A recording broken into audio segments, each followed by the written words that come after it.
तो वही दतिया विधानसभा उपचुनाव को लेकर भारतीय जनता पार्टी ने पूरी ताकत झोंक दी है। पार्टी ने अपने मंत्रियों और संगठन के वरिष्ठ पदाधिकारियों को अलग अलग जिम्मेदारियां सौंप दी हैं। कई मंत्री और नेता दतिया में डेरा डालकर चुनाव प्रचार और संगठन की गतिविधियों पर नजर बनाए हुए हैं। प्रदेश के मंत्री तुलसीराम सिलावट का दावा है कि बीजेपी प्रत्याशी मजबूत स्थिति में है और पार्टी बड़ी जीत दर्ज करेगी। वही संगठन की ओर से वरिष्ठ नेता सुरेश पचौरी भी चुनावी मोर्चा संभाले हुए हैं। दतिया के चुनावी माहौल और बीजेपी की रणनीति पर संवाददाता विनोद शर्मा ने मंत्री तुलसीराम सिलावट और सुरेश पचौरी से खास बातचीत की है। देखिए आप।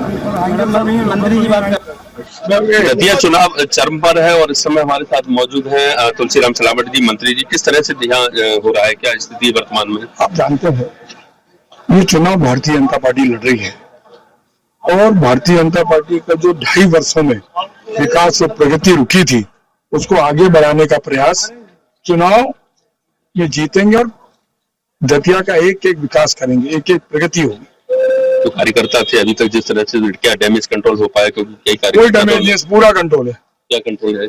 सब देख नहीं रहे आप? तो क्या मुद्दे क्या रहेंगे? क्योंकि जिस तरीके विकास का, प्रगति का, उन्नति का जो 2.5 वर्षों में विकास रुका है उसको आगे बढ़ाएंगे। तो बिल्कुल। तो ये थे हमारे साथ तुलसीराम सिलावट जी और सुरेश जी हमारे साथ मौजूद। पचौरी जी, किस तरह से चुनाव को देख रहे हैं? दतिया का चुनाव काफी महत्वपूर्ण। देखिए, दतिया चुनाव महत्वपूर्ण है और विकास की दृष्टि से बहुत उपयोगी भी है।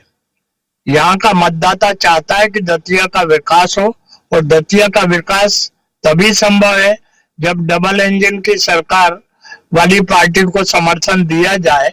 और आशुतोष तिवारी एक सुयोग्य उम्मीदवार है और डॉक्टर मोहन यादव जी के कार्यकाल में जो काम दतिया के विकास के लिए हो गए हैं वो बहुत उपयोगी है। आगे ये निरंतर कार्य जारी रहेंगे। हालांकि आप देखिए कि जिस तरीके से लगातार चुनाव प्रचार हो रहा है और लोग पहुंच रहे हैं, खास करके प्रदेश सरकार के मंत्री हैं, इसके अलावा संगठन के पदाधिकारी हैं, तो लगातार दतिया में जो भारतीय जनता पार्टी है वो बिल्कुल छोटे छोटे स्तर से लेकर बड़े स्तर पर अपनी तैयारी पूरी कर चुकी है और वो चुनाव को चुनाव के तरीके से लड़ रही है, ऐसा उनके कार्यकर्ताओं और पदाधिकारियों का कहना है। कैमरामैन विजय के साथ स्वराज के लिए दतिया से विनोद शर्मा।